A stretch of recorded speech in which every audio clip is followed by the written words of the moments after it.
Dumela Motswana. Se ke dikgang tsa Botswana Television tsa nako ya bongwe. Di ga ka tlhamallo go tswa toropo kgolo Gaborone. Nna ke Joe Mothibi. Ga ke esi ke na le Amantla Babili yo tla ronelang ka puo ya diatla. A re simolle ka go leba ditlhogo. Dipaakanyo di wetse go romela satellite ya ntlha ya lehatshe leno kwa lefaufau.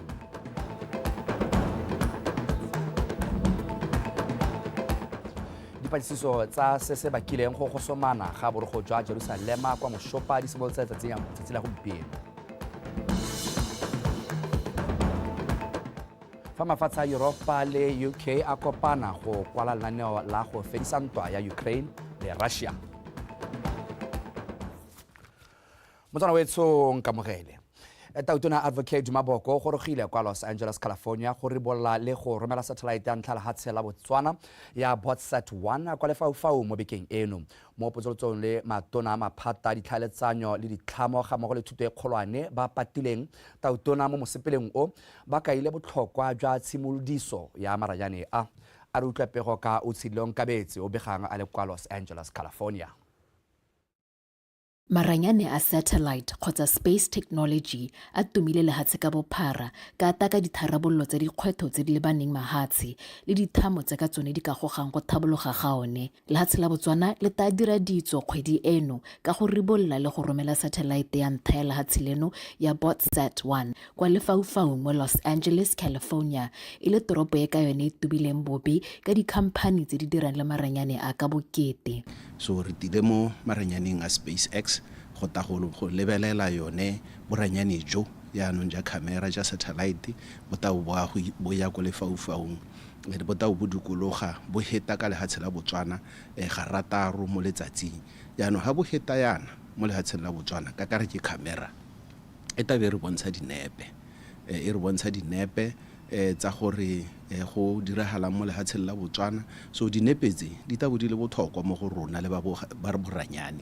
Bogodimo ba go tswa lobatse go ya ko Francistown ke gone ka hele gore satellite ya rona e tabo e tsamaya ka teng 500 kilometers mme jaaka e tabo e nna e dikologa e ubuga e lebelela Botswana le lehatshe lotlhe mo Botswana ya go ubuga ga 6 in 24 hours.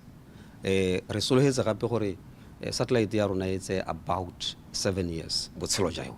Botsat 1 ya agilwe ke baitsanape ba Botswana International University of Science and Technology, BUST, ka kgolagano le khamphane ya EnduroSat e dirang ka maranyane a lefaufau go tswa Bulgaria. Lephata la thuto ya kgolwane la re go ta dira dithulaganyo le melao e lolameng go netefatsa tswelelopele ya one. Go na le sengwe se se bidiwang go te ground station. Ground station e re ya agile ko BUST. Ground station e ko re ka magoko a mangwe ha re bua Setswana o ka nna wa re ke yone kgamelo ke gona ha ile gore tabo re gama information let's say go ngobata gore o re o boneng ka ditswammu re gamela ha BUST o boneng ka sethare sa gore re gamela ha BUST ke gona ka re tabo re data even event planning ra go thusa ga gore re kgone go dira dilo tsa event planning on the basis of the stars. So now for me I'm so excited gore re be re le mo seemong se sentseng jana because jaanong Botswana ya tsena mo space industry.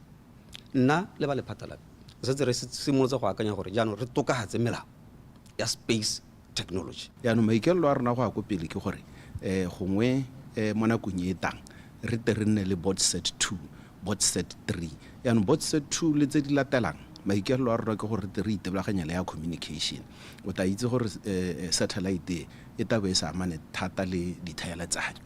So yaanong re batla gore re helle re na le a dithaeletsanyo e leng gore e ta dira gore dithaeletsanyo di nne mothogo. Botsat 1 e ta tolosa maitamo a go nna le itsholelo e ikagileng ka dikitso le maranyane segolobogolo ka tiriso ya maranyane a lefaufau a space technology mme megama ya akaretsa meepo temothuo le dikago e ta akola bo molemo jwa one. Otshilong Kabetse, Botswana Television, Los Angeles, California.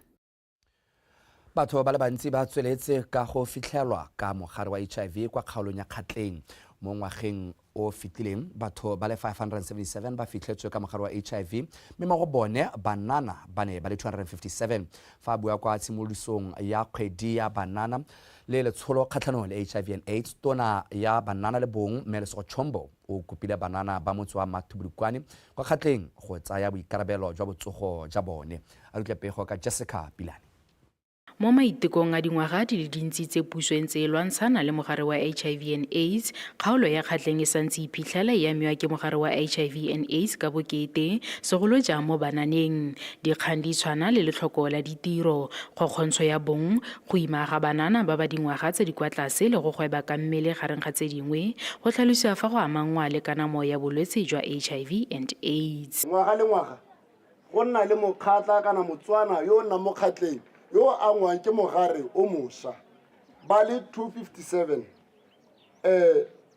botlhe ke ba dingwaga tse le gore ke 15 go ya ko go 19 257 kana di bua ka bana batsadi ba bangwe ba santse ba tsena sekolo ba re na le tshologelo e ntsi mo go bone go ya ka ditleliniki tsa rona ga re lebeletse ka mogare o re amang ka teng le ka ditlhatlhobo tsa rona. Tleliniki e tsa number 1 ke Makakatlela clinic e ka katletse mogare bagolo go tla re bone gore re dira gore re ntshe mo seemo se se ntseng jalo mme hela e be latelwa ke atisi ya clinic go be go latela clinic ya audit clinic ke yone ko e leng gore re ne ra nna le ngwana a le mongwe helaelo yo tsholwang a amilwe ke mogare. Go thusa botlhoko go itse gore the epicenter of HIV is particularly between the ages. Go utlwisa botlhoko gore a bo banana ba ba dingwaga tse di 15 go fitlha kwa go ba tse di 24 a boe le bone ba ba amilweng thata ke mogare o.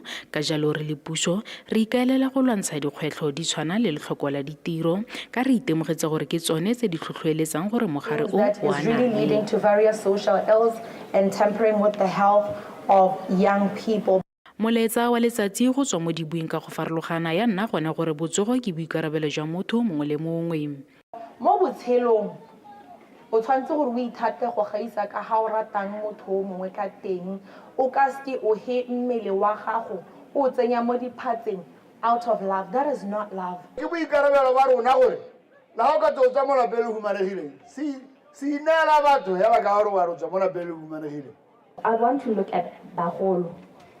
Do we talk to our kids at home? Le bagolo le tshwanetse go itlwaetsa go buisana le bana ba lona ka dikgang tsa tlhakanelo dikobo gore ba kgone go tsaya ditshwetso tse di maleba.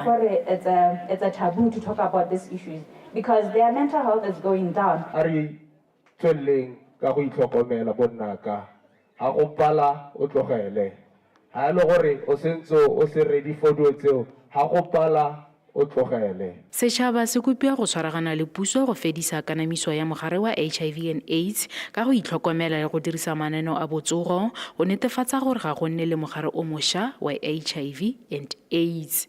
Jessica Pilani, BTV News, Mathubudukwane mo kgaolong ya Kgatleng.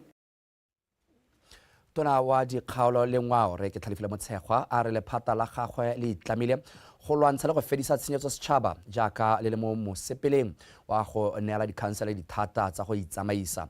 O tlhalositse seo fa re risa khansele ya Bobirwa ka fa thulaganyo eo e tsweletseng ka teng le tse di tlhokang go baakangwa. A re utlwa pego ka Karabo Molosi. Mogopolo wa go neela dikhansele dithata tsa go itsamaisa ke diphetogo tse di tlang ka boikarabelo jo bo kwa godimo le ditshenyegelo. Ka jalo go nonotsha boeteledipele le bodiredi ka ditsamaiso tse di solofelwang mo go bone go beilwe kwa setlhoeng go lwantsha tshenyetso setšhaba gore ditlhabololo tseo di atlege mo maikaelelong a tsone. Ministry wa Local Government and Council that's synonymous with lephata la dikgaolo le dikhansele di itsege ka tshenyetso setšhaba mme re tshwanetse go fetola seo ka gore go na le melawana e tsepameng ya theko, ditirelo le khiro.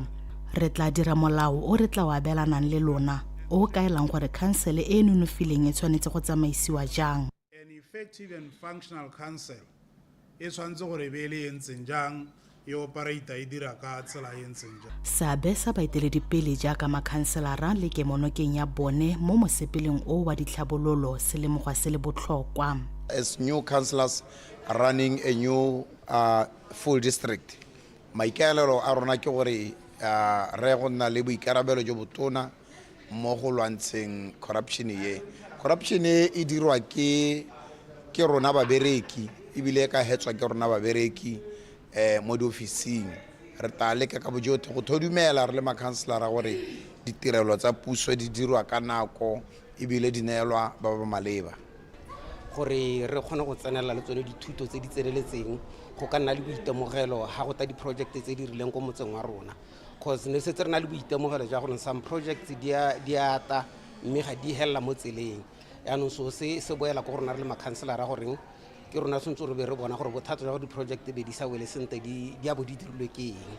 Mme ebile tumelo ya rona ke gore ministry o tla neela dikhansele tse di tlhokagalang sa ntlha hela di-financial resources, human resources tse di tlhokagalang gore ba kgone gore ba tseye ditshwetso tsene tse di tlhokagalang tsene tse go isa ditamelo ko bathong. As for corruption, se ke se lebogelang hela ke gore decentralization ga ya tsenya makhanselara mo dikganyeng tse dingwe tse di tshwanang tsa bo di-tendera, still e tabo ba ntse ba provide an oversight. Mo go bopiweng ga tsamaiso ya go neela dikhansele dithata ka morero le go tsaya megopolo, makhanselara a bobirwa a kopile gore go akarediwe ditsetlana tse di tla ba kgontshang go dirisa ditsatlholego tse di mo kgaolong ya bone go fetlha itsholelo.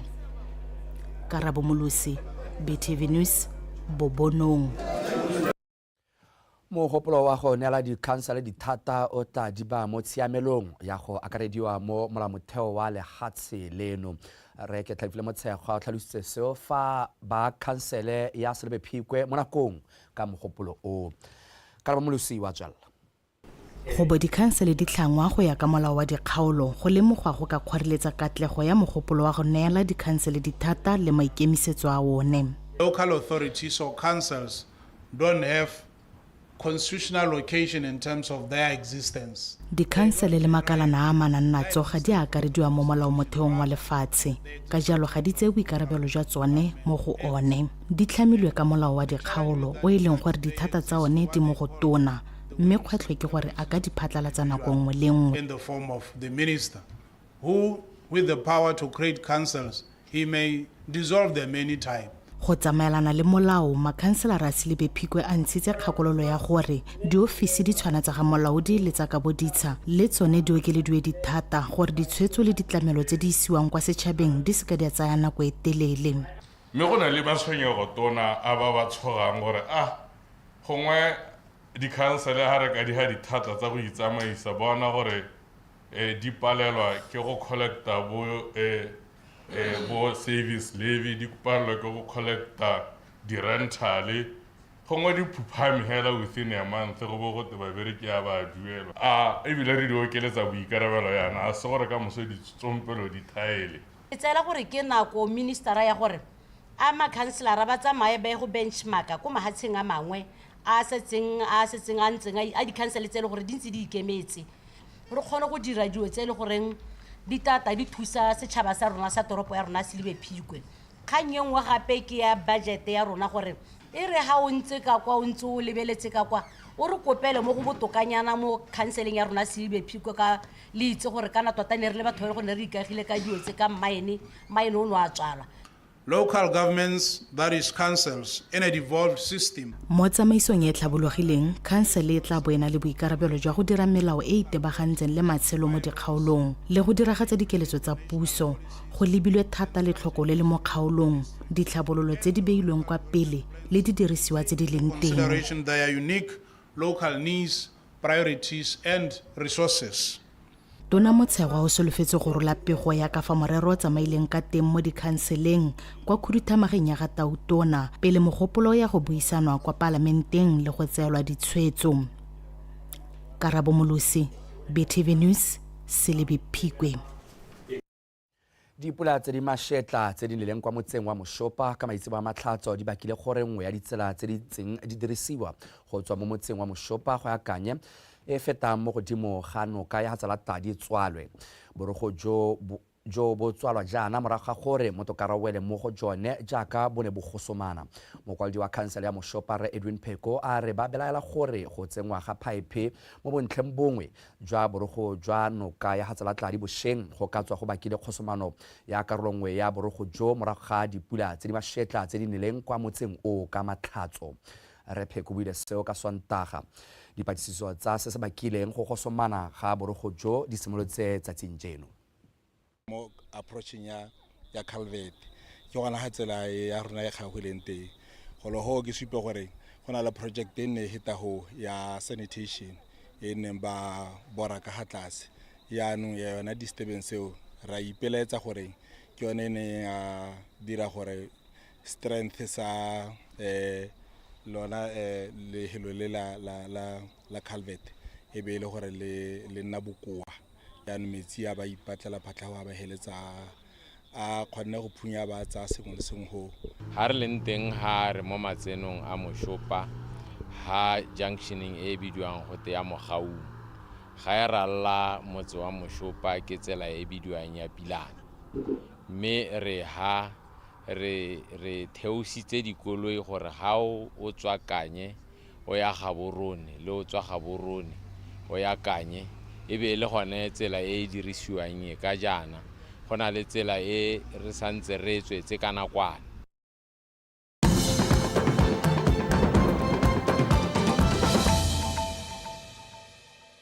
ha re tswelela baitsanape ka go farologana kwa moletlong o neng o rulagantswe ke mmega dikgang wa tsa borukutli wa mokgatlho wa Untold Stories by Rachel Sibinyane ka tshwaragano le mokgatlho wa UB Criminal Justice Society ba re nako e gorogile gore puso e fetole ditsamaiso tsa dikgolegelo gore e nne lefelo le magolego a tota a goang sešwa go hedisa melato e ba ya tlholetsweng gore batle ba kgone go boela mo setšhabeng le go nna lefelo le le thusang mo go tsa dipatlisiso. Moletlo o ne o tshegeditswe ka maikaelelo a go amogana megopolo ka kotlhao e tsentseng tsebetsebe ya katlholelo leso. A re utlwe pego ka wa betsweng Pulubusi. Go ya ka molao wa lehatshe la Botswana mo section 2.3 e supa fa o pehela yo bonwa molato wa polao ya motho a lebaganwe ke go atlholelwa leso. Subsection 2 e supa fa modira molato a ka fiwa katlholo e sele ko nteng ga katlholelo leso fa go na le mabaka a utlwalang a ka tswang a thotheleditse modira molato go bolaya. Kgwedi eno e simolola go tla kgolo ya boikuelo ena ya halotsa Phasmo Moyo le Unangweni Alton mo go kalediweng ka go ba atlholela go nna mo kgolegelong. Kgang e ne a tsenya tsebetsebe ka bangwe ba dumela fatsetlana e ya go leba mabaka go tlhileng mo dira molato e baya ba tswa setlhabelo ka fa mosing. The pathologist report does show that Ifilo was blocking the knife. She was trying to swat the knife because she had like defensive wounds moment of Ngahao. So my question is, how did then the Court of Appeal arrive covering Unangweni Alton was acting on extenuating circumstances? But Pielo Nyaletsa Kanye go heletse go tilwe the extenuating circumstances di teng. Sa ntlha ke provocation ya ditlhapa sa bobedi ke kgang ya gore o nole bojalwa the previous day go itlhele moso ya latela moswi mme go sena bosupi bopega bo e leng gore go ganetsa gore o naanole ne re nya batla bola.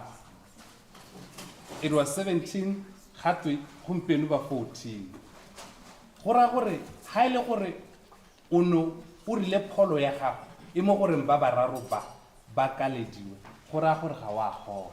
Dikgang tsa dipolao di tsweletse ka go gola mme go tlhalosiwa fa nako e gorogile jaanong gore dikgolegelo e se ka ya nna kwa badira molato ba phuagangwang teng mme nne mafelo a agang sešwa magolegwa. Ko mahatsheng a thabologileng before o hetsa your prison sentence go ngole ha gore o ile go for 5 years hardly on the second or third year. That's where that thing come in. It's called restorative justice. The restorative justice, it allows a victim gore memma gona go la dilo kana na senyeditswe go ka nna le seabe ebile ha ile gore go mo tshwanetse le gore the sentence is ntse helletsa go nte e ke gone ha victim e tang kana le gore o batla go applyela early release ata mo Botswana the body on tsa bo prisons they don't consult the victim motho gona go go tenya maybe the sentence ya go e khathilo e bilo mo society. Nngwe ya megopolo e duleng mo bokopanong jo ke gore puso e sekaseke gore babelaelwa ba lete tsheko ba sa amane le ope kgotsa isolation bail gore ba seka ba kgopakgopetsana le batswasetlhabelo. Wa betswe Pulubusi, PTV News, Gaborone.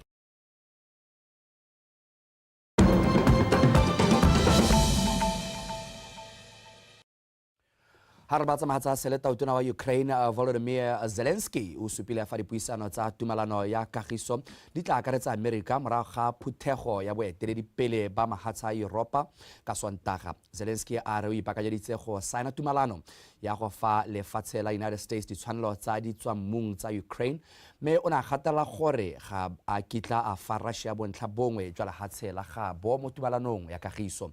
Baeteledipele ba Europa ba dumalane go kwala thulaganyo ya go fedisa ntwa kwa Ukraine, mme morago le newe puso ya Amerika go buisana ka lone. Zelensky o na amogelwa ka mabedi ke baeteledipele ba mafatshe a Europa morago ga go phutlhama ga dipuisano le tautona wa Amerika Donald Trump le mothusi wa gagwe ka Labotlhano. Baeteledipele ba Europa ba tlhomamise gape gore ba tla tshegetsa Ukraine mo ntweng ya yone kgatlhanong le masola a Russia ka tonakgolo wa Britain a boletse fa tshireletsego ya Ukraine e le botlhokwa mo tshireletsegong ya mahatshe otlhe. Lekgotla la mafatshe a Europa le ntshitse madi a kanang ka 1.6 billion pounds go thusa Ukraine ka diketekete tsa di-misaele tse di tlhabologileng kgatlhanong le difofane tsa ntwa tsa Russia.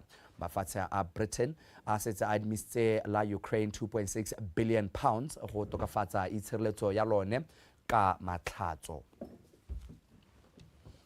Tla ke dikhutlo tsa gone fa ntle ke Stella City ke a gakwa go bega ka tsa metshameko. Dumela Motswana.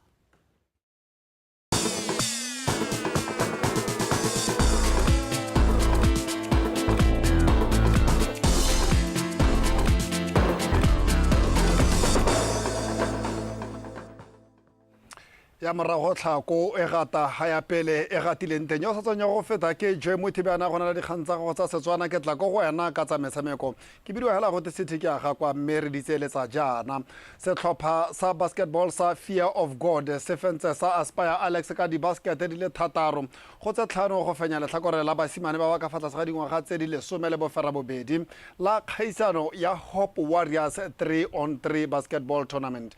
Khaisano e ya letsatsi le le lengwe ene e tshwaretswe kwa mabaleng a sekolo sa Enkobotho ono ga boroni Victoria Daken ona le ko.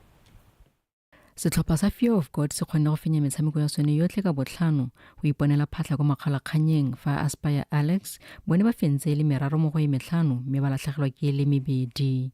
Fear of God ba tswelela ka tshameko entle eo mo makgalakganyeng ba fapa Aspire Alex ka dibaskete di le 3 go tse 5 go gapa letlhakore la basimane ba ba ka fatla sa ga lesome le bofera bobedi. I think the game went well, definitely.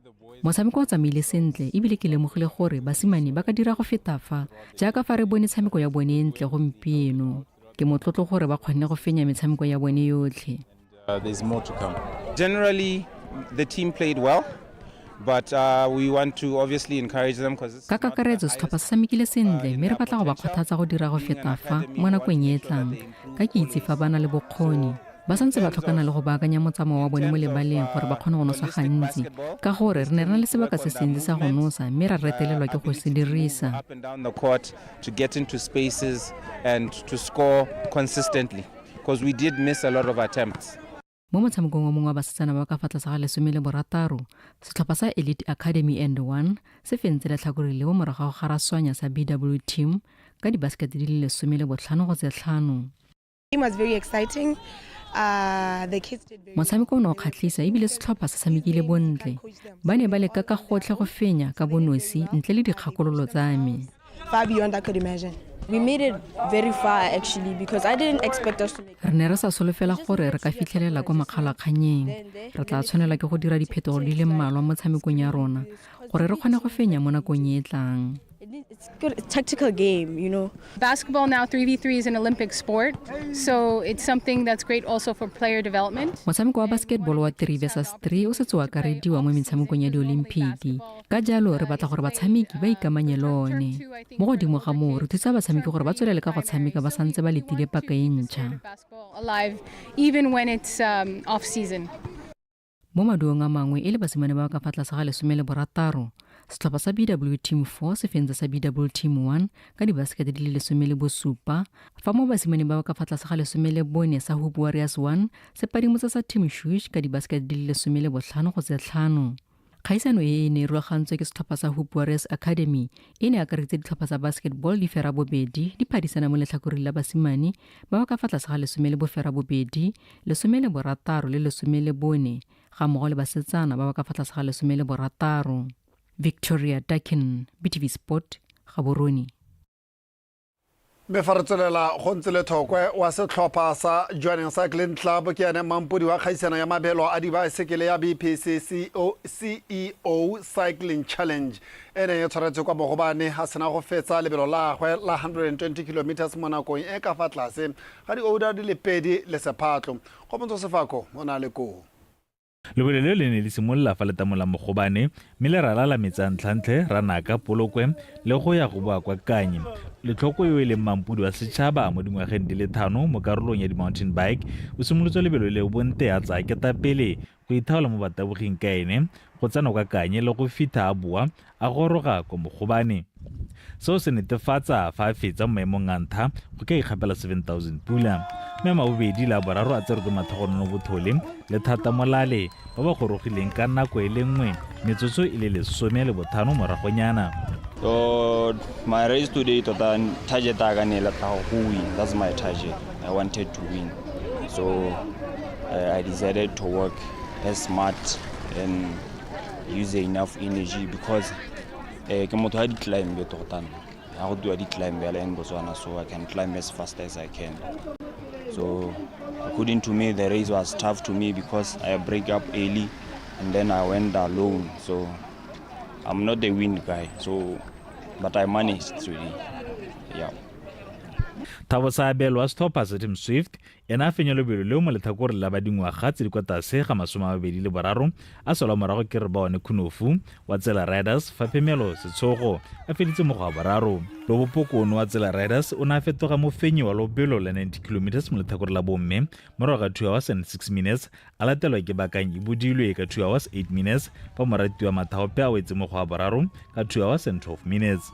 Lebelo ne le shapo but with the decline bele seramenyana for nano go le dingalonyana so ne ke tsene ke serame the first 20 kilometers but as time went on ngile ke a cramp up mo menwaneng e be ke dropa mo peloton e be ke ba ke bala mo go bona so na ra tla re le mmogo I went with the guys until re tla re hetsa mo lebelo la bapagami ba ba botana la 90 km mo fenyi ya nna o ntlametse maswabi a sola morago ke Kellen Watson Ben mo go a bobedi fa Callistus Lesokola a feditse mo maemong a boraro. I've done better. I've definitely done better because my last 2 races last season. Ke dirile botoka fela thata ka gore lebelo la ke fetileng ke feditse mo maemong a boraro ke sena go nna le mathata a baesekele mme gompieno ke kgonne go fetsa mo maemong a bobedi. I can't come all the way, like I can't come this far and then quit. Mo go le lekhutswane la borrela 60 km wa bile tingwane wa setlhopha se Joining a fetoga mo fenyi fa boago segalo wa Team Swift a fentse letlhakore leo la bomme. Kgaisano ya monongwaga e ne la dikarolwana di le 6 go akaretsa mabelo a 120 km, 90 km, 60 km le la dikhampane la 30 km ga mmogo la 10 km la dibaesekele tsa Hamba. Khomzo Sefako, BTV Sport, Mogobane. Me re sa le form gone kwa kgaisanong ya BPC CEO Cycling Challenge Company ya Botswana Power Corporation ene a bela lefelo le le itebagantseng le batho ba bokgoni jo bo farologaneng la Mogobane Inclusive Center sediba se se dirisang marang a letsatsi go ta go ribolla motlakase wa marang a letsatsi o ka one re ta kgonang gore re pompe metsi ya sediba se segano go thusa ba lephata la Center for People Living with Disabilities go ntsha merogo le tsothela tse di ka tswang mo projecteng ya mohuta oneo kana ya seemo sonese ke tshimologo ya tirisano mmogo ya morafi wa Mogobane le rona ba Botswana Power Corporation ga re dumele gore go hella ha motsatsing la gompieko re ta nna re boa gape re ta mo Mogobane re ta go thusa ka ga re ka thusang ka teng yone project yone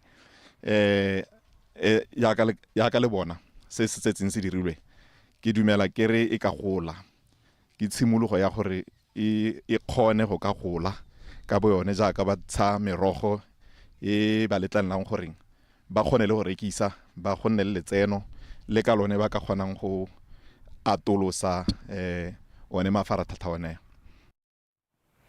mme mo metshamekong wa league ya FNB Premiership o nngwe le mongwe fela mo tsatsing la maabane setlhopha sa Mochudisana Chiefs se garaswantse sa BDF 11 ka dino tse 3-1 kwa mabalekwa lebaleng la Royal Area kwa Tlokweng. Dino tsa ga Legend Monyake Thamizulu le Pakoga Fosi di ne magosi ma aparang kwa dintlha tse 3 fa o ratile Taunyane ene a nnetse matebelo a mantshonyana no ya Phimolo Keledi a re lebe mahlasedi ya motshamekong. Kwa go romela kgwele Benson ka nna kotsi e ba ya tanya le letloa go tsama kgwele nyere se ke Benson kitsa mangolo a re bone kwa go dire fortune pitsa batho ba sala mo karolo ya kotsi Thamizulu aba feta ka mothukubane aba ntsha jalo Pakoga Fosi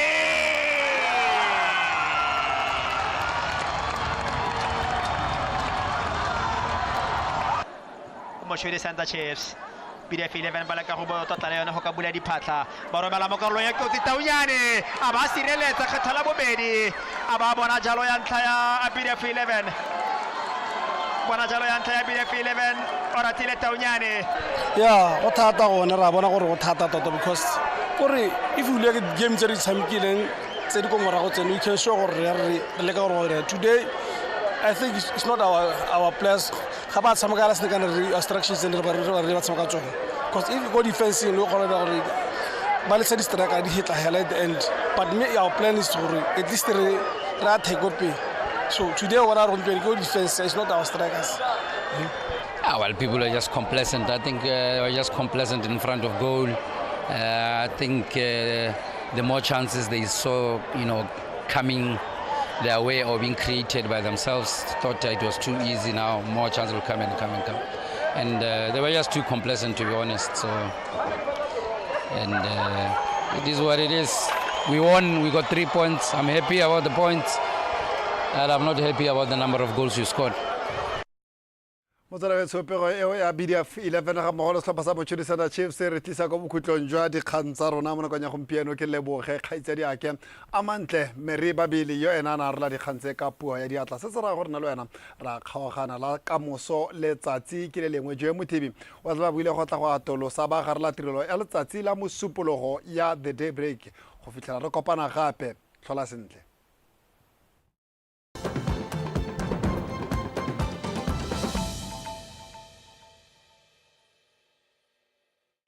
The global state of affairs on illicit drugs and substances abuse, including tobacco and alcohol, is well documented.